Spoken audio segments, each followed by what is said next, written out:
इनकी भी बुराई नहीं करेंगे, नहीं तो कल से ये आएंगी नहीं, क्योंकि इन्हीं से तो कथा सदी है। हाँ भाई, तो दोहावली रामायण में गोस्वामी जी ने एक दोहा लिखा है, उस दोहा को सुन लो। साहित साहस सत्यव्रत। खराब समय में 7 जगह से व्यक्ति को नाता जोड़ लेना चाहिए। अच्छा साहित्य पढ़ो, रामायण, गीता, भागवत, पुराण, कुरान, जो भी समझो पढ़ो। कहते साहित्य साहस और साहसी रहो, सत्य व्रत, सत्य संकल्प रखो, और राम भरोसो एक। भगवान पे भरोसा रखो। और तुलसी कुसुमय के सखा, धीरज धर्म विवेक। कुसुमय के सखा कौन कौन है? धीरज धर्म विवेक, साथ से नाता बना विपत्ति में। तो द्रौपदी जी ने क्या किया? भगवान का स्मरण किया। जगाम मनसा स्मरामि कृष्णम कंस निषूदनम। भगवान कृष्ण का स्मरण किया। और एक बात ध्यान से सुन लो, हर परिस्थिति में भगवान पर भरोसा रखो। मैं तुम्हें अभी बताऊंगा एक बात को। द्रौपदी जी ने जब स्मरण किया और एक गीत ऐसा गाया, आप लोग हमारे साथ माताएं भी गाएंगी, बड़ा गजब का गीत है। अरे रोती है बहना तुम्हारी,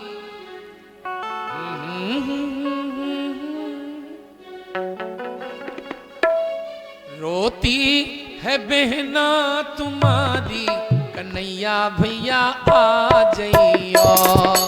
रोती है बहना तुम्हारी, कन्हैया भैया आ जाइयो।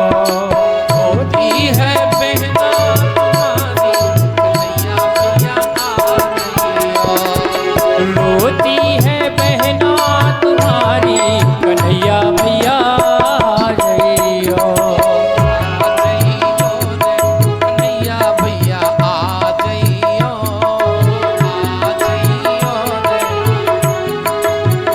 रोती है बहना तुम्हारी, कन्हैया भैया आ जाइयो। रोती है बहना तुम्हारी, कन्हैया भैया आ जाइयो। जब जब भक्तों ने तुमको पुकारा, जब भक्तों ने तब तब आकर के तुमने उबारा।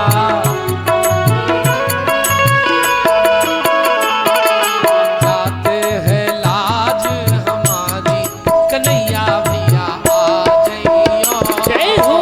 रोती है बहना तुम्हारी, कन्हैया भैया आ जाइयो। रोती है बहना तुम्हारी, कन्हैया भैया आ जाइयो। आरती हरण सलन सुखदायक,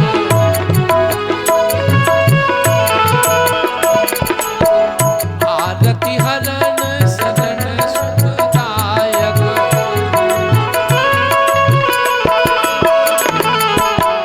चक्र सुदर्शन धारी, कन्हैया जय हो। रोती है बहना तुम्हारी, कन्हैया भैया आ जाइयो।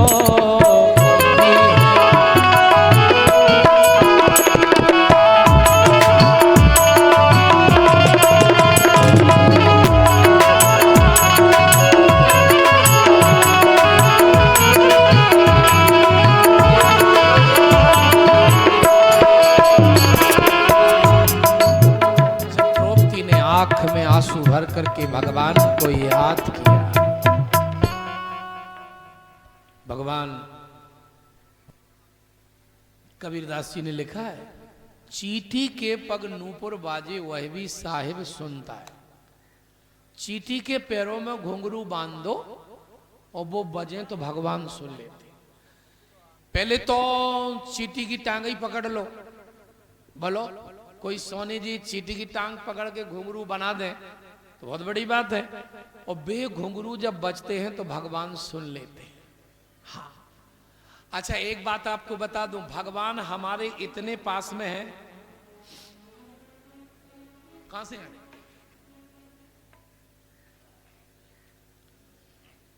भगवान जो है हमारे इतने पास में है, इतने पास में है, जितना हमारा आंख का काजल भी हमारे पास नहीं है, जितने पास में हमारे ठाकुर जी। अब समझो कितने भगवान पास में। याद किया भगवान को, भगवान आ गए। भगवान ने कुंडी खटखटाई, 11,000 साधु तो नहाने चले गए। अब 11,000 नहाने गए, फिर किसी ने दरवाजा खटखटाया। ओ कौन? अरे कहा दरवाजा खोलो तब तो बताएं। और जैसे ही दरवाजा खोला तो भगवान श्याम सुंदर मंद मंद मुस्कान बिखेर रहे थे। द्रौपदी जी ने भगवान के चरणों को पकड़ लिया। प्रभु आप आ गए, दुर्वासा रूपी विपत्ति से मुझे बचा लो। दुर्वासा मुझे परेशान बहुत कर रहे हैं, इस विपत्ति से मुझे उबार। अच्छा, भगवान भी भक्त वत्सल हैं, इनको भक्त वांछा कल्पतरु कहते हैं। भगवान ने कहा द्रौपदी बात बाद में करना, पहले कुछ खाने को ला। अब देखो रात में 11 बजे भोजन नहीं किया जाता, आपको पता हो। हाँ, रात में 11 बजे जो भोजन करते हैं उनको रामदेव बाबा जैसे 1 लाख वेद भी सही नहीं कर पाए। आज बड़े बड़े लोगों का रात में भोजन करना और सुबह देर तक सोना ये नियम बन गया। बहुत से लोग तो रात में नहाते भी। मैं तुम्हें आज एक बात बता दूं, रात में 9 बजे के बाद कभी स्नान नहीं करना चाहिए, धर्मशास्त्र ने आज्ञा दी है। रात्रि में केवल व्यक्ति 2 बार स्नान कर सकता है, 2 बार से तीसरी बार स्नान नहीं कर सकता। एक तो यदि मकर संक्रांति रात में 1:30 बजे अर्की है तो शास्त्र ने आज्ञा दी उस दिन आप रात्रि में स्नान कर सकते हो। और दूसरा, रात्रि में अगर ग्रहण भी पड़ा है और 1:30 बजे चंद्र ग्रहण मोक्ष हो रहा तो आप 1:30 बजे स्नान कर सकते हो। तब तो शास्त्र ने आज्ञा नहाने की दी है, वरना रात्रि में कभी स्नान नहीं करना। रात्रि में बहुत सी ऐसी चीजें नहीं, माताओं तुम भी सुन लो, रात्रि में कभी दही नहीं खाना चाहिए। दही खाने वाला, रात्रि में सत्तू खाने वाला सीधा नरक जाता है। इसलिए रात में कभी दही सत्तू का सेवन नहीं करना चाहिए, रात्रि में कभी नहाना नहीं चाहिए। और ये तो आयुर्वेद ने सिद्ध कर दिया कि रात्रि में खटाई खाना पूर्णतः वर्जित है, रात में खटाई नहीं खानी चाहिए। हाँ, और मैं निवेदन करूं आपसे, रात में भोजन नहीं करना चाहिए। 11 बजे के बाद सही समय 9 बजे है, आसुरी बेला आ जाती। भगवान ने कहा द्रौपदी बहुत भूख लगी है, कुछ खाने को ला। द्रौपदी रोकर के बोली कन्हैया, दुर्वासा तो मेरा मजाक उड़ाने आए हैं, लेकिन तुम भी आए हो, तुम भी आए हो।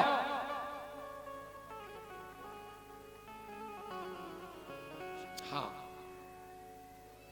भूख लगी है, कुछ खाने को दो। अरे कन्हैया कुछ नहीं है। युधिष्ठिर जी बोले जब भगवान कह रहे हैं तो जाओ, कुछ ना कुछ तो होगा। तो द्रौपदी जी गई तो वो साक पात्र जो था ना, अक्षय पात्र, उसमें साक का एक पत्ता लगा था। साक, उस साक का पत्ता, अब चाहे वो बंद गोभी का हो, चाहे धनिया का पत्ता हो, चाहे बथुआ का हो, चाहे मेथी का हो, चाहे पालक का हो, जिसका भी हो, भगवान जाने। इसमें लिखा साकान्य शिष्टमुपयजस्त्रलोकीम। साक का एक पत्ता ला करके द्रौपदी ने बिहारी जी को दिया और भगवान ने खाया तो सारे संसार का पेट भर गया। अच्छा, भगवान का पेट क्या है पता है? भगवान के पेट को गौतम जी क्या उपमा दी है रामायण में? मंदोदरी रावण से कह रही है भगवान का पेट क्या है। जो विराट रूप का वर्णन किया है, उदर उदधि, भगवान का उदर माने पेट, उदधि माने समुद्र। भगवान का पेट समुद्र है। उदर उदधि अधगो जात ना, उदर उदधि, उदर उदधि अधगो जात ना।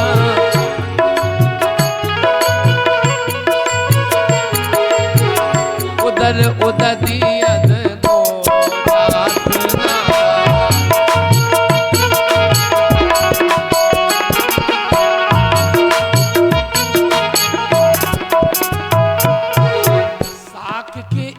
पत्ते का पेट भर दिया, मानो त्रैलोक का पेट भर गया। अब दुर्वासा बाबा के उदर में अजीर्ण की प्रक्रिया शुरू हो गई और खट्टी डकारें आने लगी। दुर्वासा बाबा के जितने चेला थे उनको भी खट्टी डकारें आने लगी। अच्छा, जिस बाबा को जो खाने की इच्छा थी, जिस बाबा को वही डकार आई। दुर्वासा बाबा ने ध्यान धारण करके देखा, हमने पापी दुर्योधन का अन्न खा लिया, हमारी भी बुद्धि खराब हो गई। हमें भी सोचना चाहिए था कि रात में 11 बजे नहीं आना चाहिए। अरे दुर्योधन, तूने पांडवों का अनिष्ट करने के लिए हमें भेजा, इसलिए 1 वर्ष में तेरा ही अनिष्ट हो जाएगा, ऐसा श्राप दे करके और दुर्वासा बाबा चले गए। बोलो सच्चिदानंद भगवान की जय। देखो, यह है भक्त वांछा कल्पतरु, भगवान अपने भक्तों की रक्षा करते हैं। एक बात मैंने भी पढ़ी थी, आप सबको सुना दूं, अच्छी लगेगी। आदरणीय अपने भारत के प्रधानमंत्री नरेंद्र मोदी जी का सम्मान दिल्ली में राष्ट्रपति महोदय को करना था। नहीं, वो बंबई के कोई डॉक्टर माडले थे, उनका सम्मान नरेंद्र मोदी को करना था। बंबई के कोई डॉक्टर माडले, उनका सम्मान आदरणीय नरेंद्र मोदी जी को करना था। तो वो डॉक्टर साहब बंबई से दिल्ली चले और मौसम इतना खराब हुआ कि आगरा हवाई अड्डे पे उनका हवाई जहाज उतर गया। उन्होंने आगरे में किसी कार वाले से कहा, तुम मुझे कितनी जल्दी दिल्ली ले चलोगे?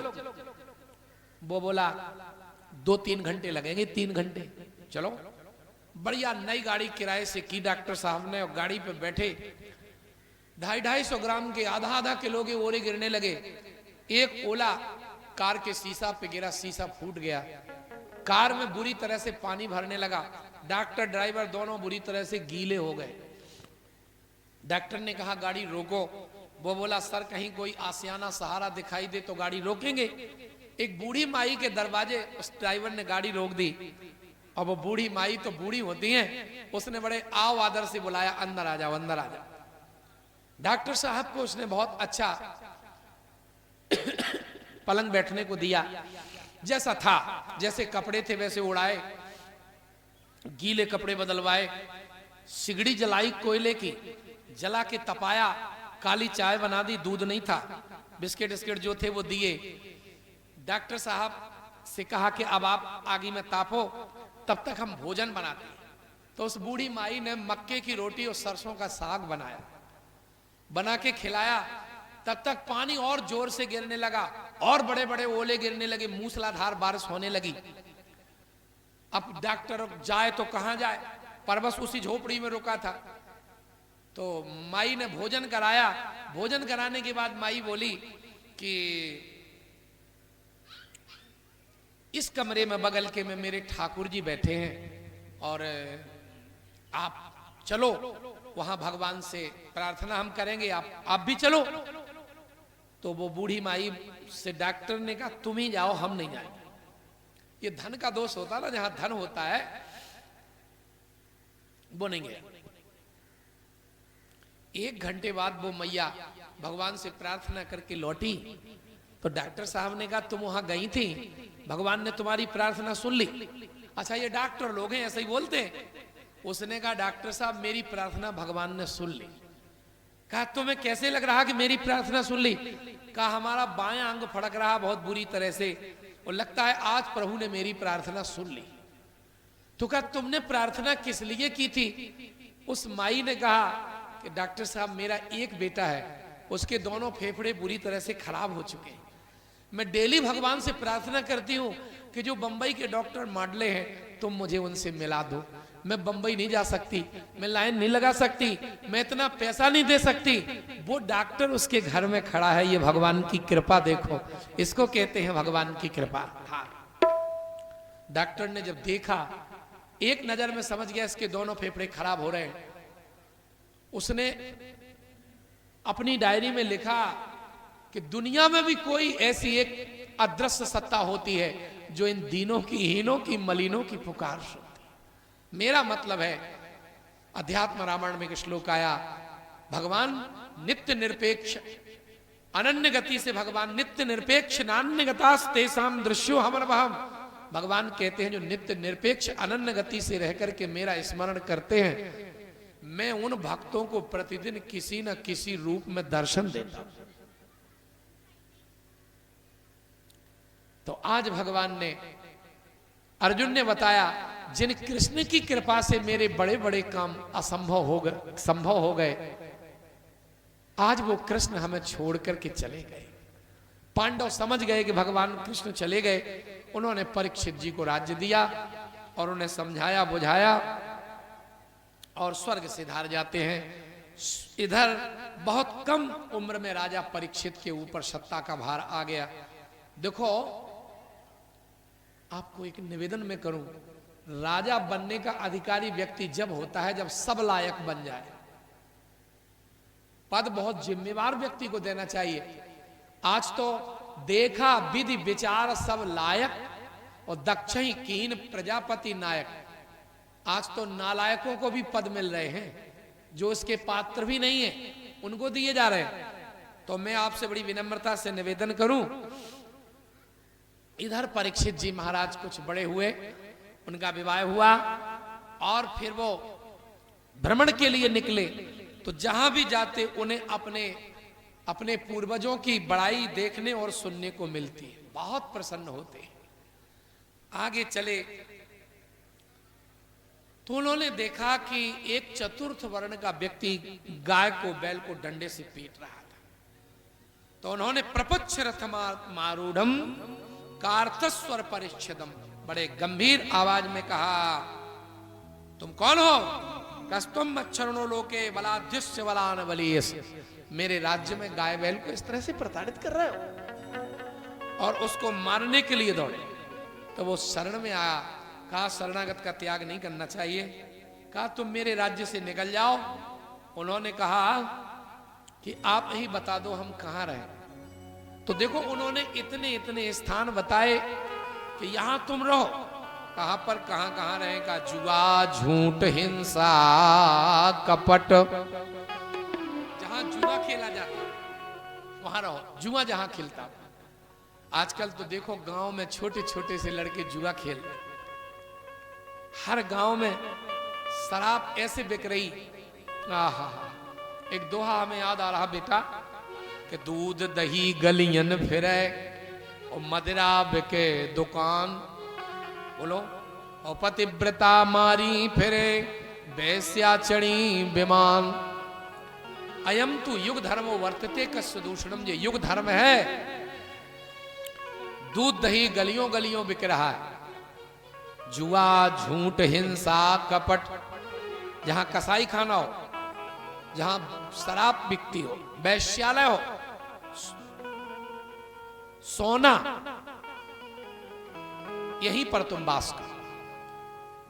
तो बताते हैं कि परीक्षित जी के सिर पर ही सोने का मुकुट लगा था और वो कलयुग उसी में वास कर गया। और एक मैं निवेदन आपसे कर दूं, ये जो कलयुग वास किया है सोने में, इसलिए स्वर्ण में कलयुग का वास है। ध्यान से सुन लो।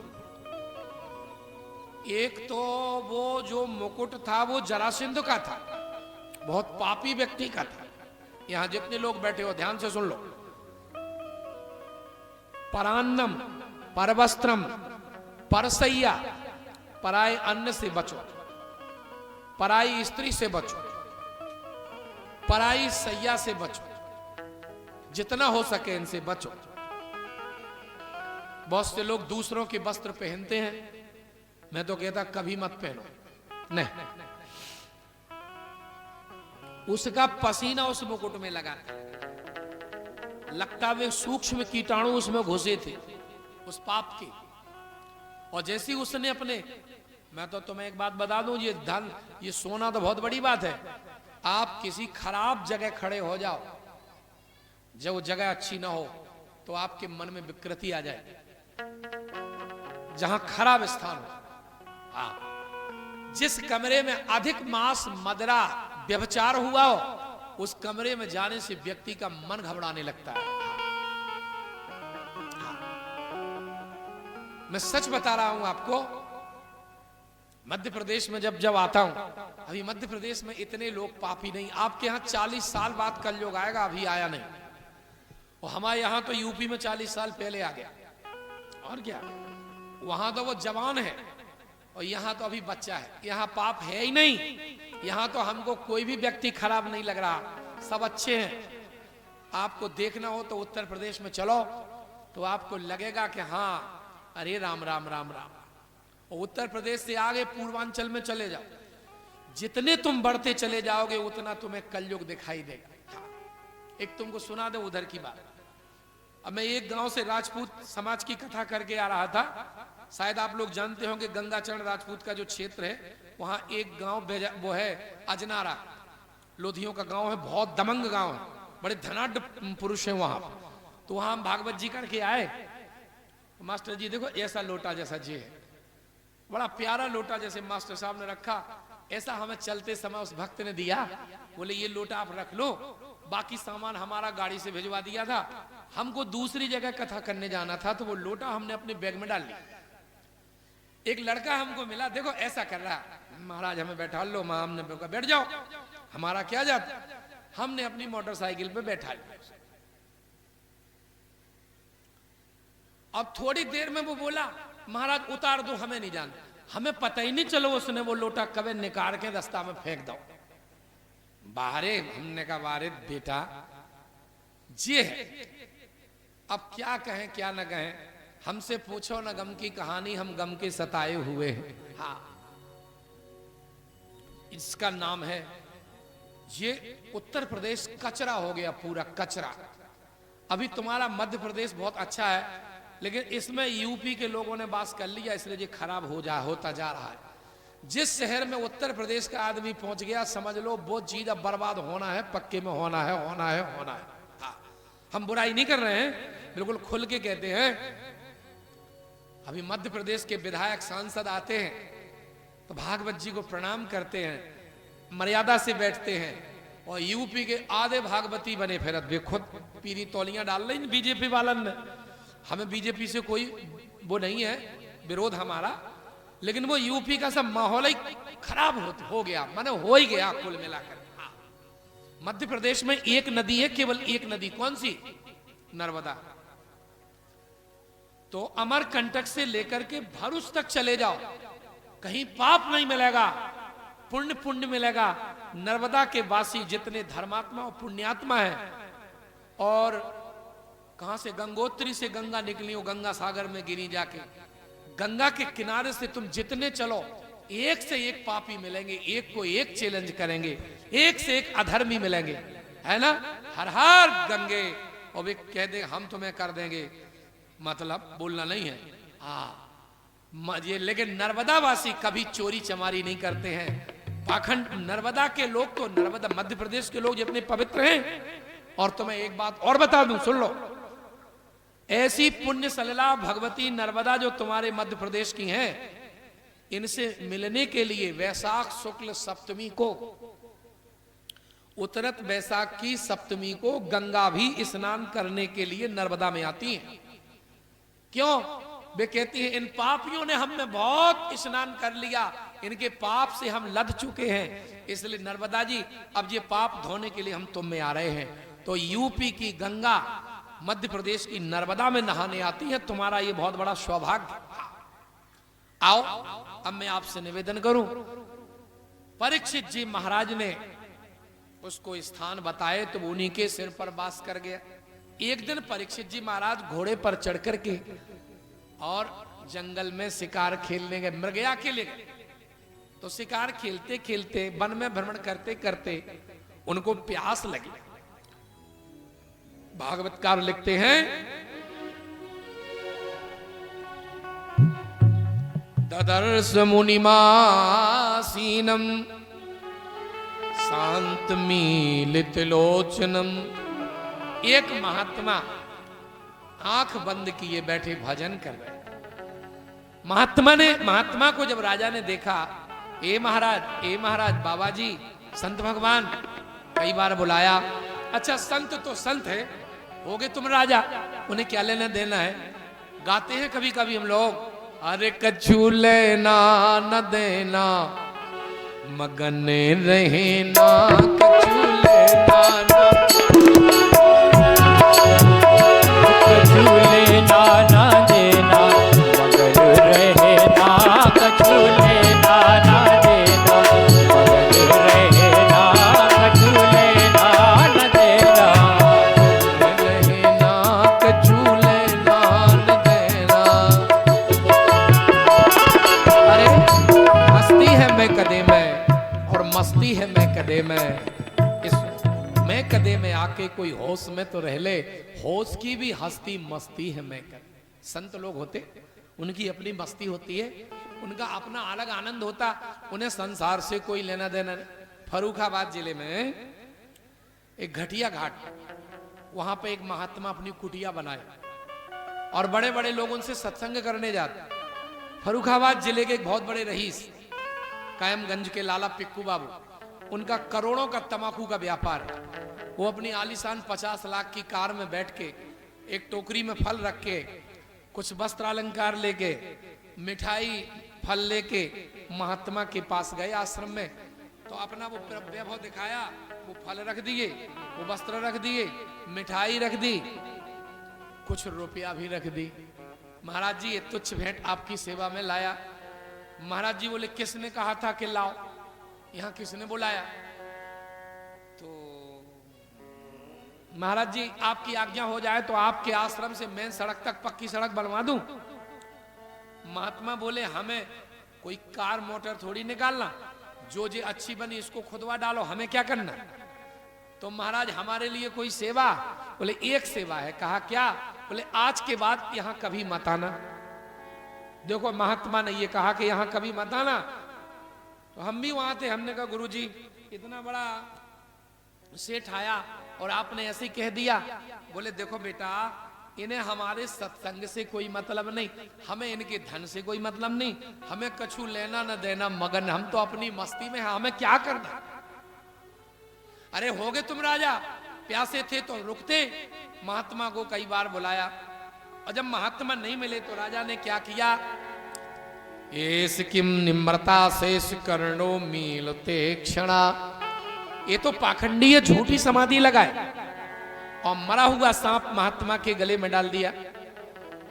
मृतक सर्प का कलेवर बाबा के गले में डाल दिया और चले गए।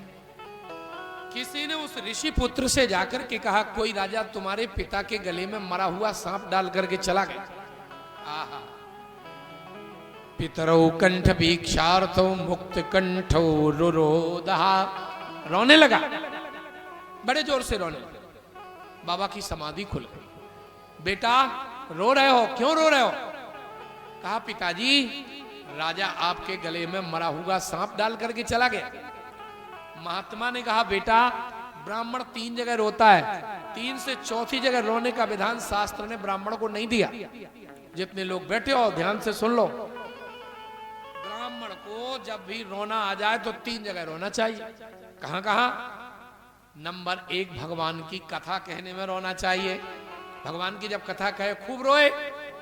मम गुण गावत पुलक शरीरा गद गद गिरा नयन बहनीरा। भगवान की कथा कहने में रोए। और दूसरा कहां रोए, जजमान के घर हवन कर रहा महाराज, और जजमान ने शोला की गीली गीली लकड़ी डाल दी तो धुआं उठेगा तब रोएगा। बोले और कहां ब्राह्मण रोता, बोले किसी विद्वान ने शास्त्रार्थ में सभा में पराजित कर दिया हो तो अपनी असफलता पे रोता। 3 जगह बेटा तुम रो रहे हो। इसके बाद देखो ये है महात्मा की विशेषता। महात्मा, एक बात मैं आप लोगों से पूछूं, देखो आपको कथा सुनते सुनते बहुत दिन हो गए, हमारे कलाकारों को भी हो गए। बोलो राजा अपराधी है कि महात्मा का बेटा अपराधी? अपराधी कौन है? राजा अपराधी है, राजा ने महात्मा के गले में सांप डाला, उसी के घर में डाला, वो अपने आश्रम में थे, लेकिन बाहरे संत ने राजा को अपराधी नहीं माना, अपने बेटा को अपराधी माना। अपने बेटा के लिए क्या कहा? अपाप होसी नहीं, कहते हैं मेरे इस अपक्व बुद्धि वाले बालक को भगवान क्षमा कर दे। पापम कृतम तद भगवान सर्वात्मा क्षंतुर्भास। हाँ, भगवान हमारे अपक्व बुद्धि वाले बालक ने जो किया उसको क्षमा कर। वाह! मैं निवेदन करूं आप सबसे मेरे प्यारे श्रोताओं, उसने महात्मा ने अपने शिष्यों से कहा, जाकर के राजा से कह दो कि तुम अपने आत्म कल्याण का उपाय सोच लो। क्यों? हमारे पुत्र ने तुम्हें श्राप दे दिया। और उधर राजा परीक्षित ने देखो, जब अपने सिर से वो मुकुट उतारा, उसकी बुद्धि शुद्ध हो गई। इस कथा को भी हम कभी कभी रामायण जी से जोड़ते हैं। देखो, रामायण में और भागवत में थोड़ा थोड़ा सा अंतर है। रामायण जी का राजा प्रताप भानु और भागवत जी का राजा परीक्षित एक ही रास के हैं। अच्छा, दोनों वन में जाते, दोनों को प्यास लगती, दोनों को महात्मा मिलते। बोलो, दोनों को महात्मा मिलते और दोनों को श्राप लगता। पर अंतर क्या है? दोनों राजाओं में विशेषता क्या है? बोले, एक बात है कि एक ने अच्छे भले महात्मा को गलत साबित कर दिया। राजा परीक्षित जी ने क्या किया? जो असली महात्मा थे उनको नकली घोषित कर दिया, और प्रताप भानु ने नकली को असली घोषित कर दिया। प्रताप भानु क्या बोले? तुम तज दीन दयाल अब हितू न देखे को,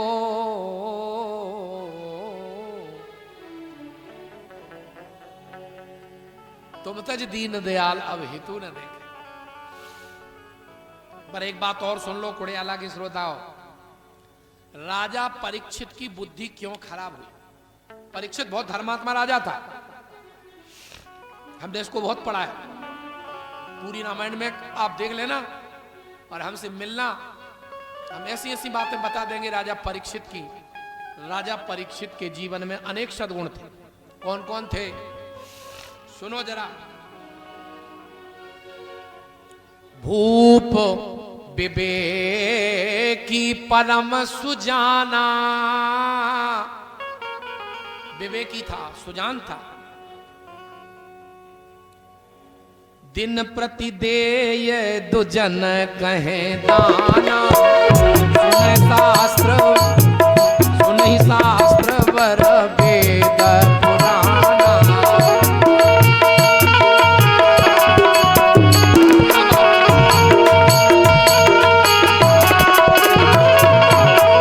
गुरु सुर संत पितर मही देवा, गुरु सुर संत पितर मही करे सदा सेवा।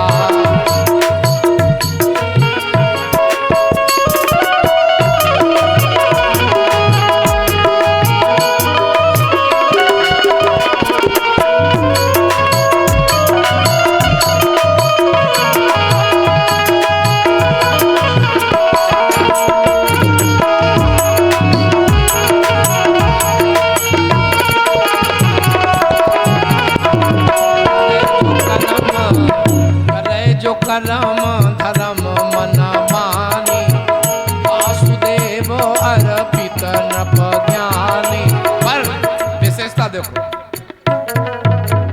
हृदय न कछु फल अनुसंधाना, हृदय न कछु फल अनुसंधाना, भूप विवेकी परम सुजाना।